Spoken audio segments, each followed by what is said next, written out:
Selamünaleyküm.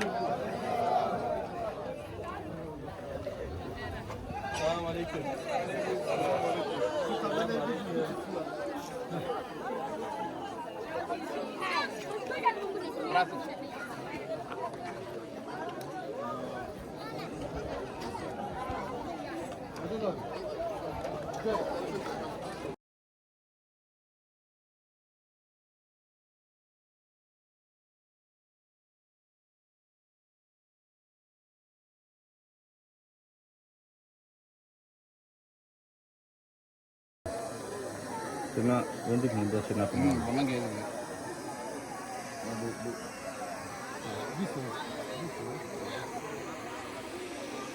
Bu taraftan olacak. Bir sınıf mı olacak?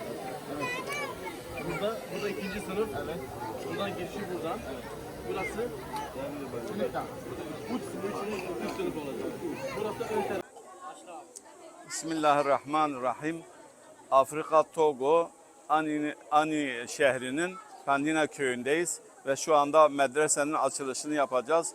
Allah'a hamdolsun dünyanın iki kıta arasında şu anda bir Kur'an medresesi, bir Kur'an bülbüllerinin okuyacağı bir medresenin açılışı yani temel atma törenindeyiz. Allah emeği geçen herkesten Allah razı olsun ve başta bağışçımız merhum Vahdettin Taştimur'la eşi Allah hayrını versin şu anda yaşıyor. Necdet Taştimur'un hayrına oğulları Rıdvan Taştimur yaptırıyor.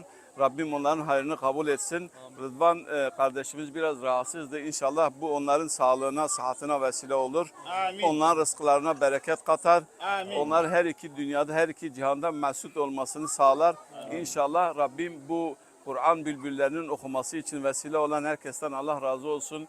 Umut Kervanı da böyle vesile etti. Rabbim Umut Kervanı da yeryüzünde faaliyetlerini daim kılsın inşallah.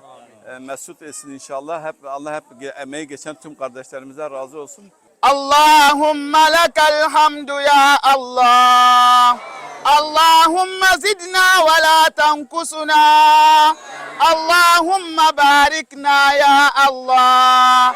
Allahümme şfi merdana ve merdal muslimine verham mevtana ya Allah. Bismillahirrahmanirrahim. İnşallah medresemizin temelini atıyoruz. Rabbim hayırlara vesile kılsın. Rabbim nice Kur'an bülbüllerinin yetişmesine vesile etsin inşallah. Ya Allah, Bismillah.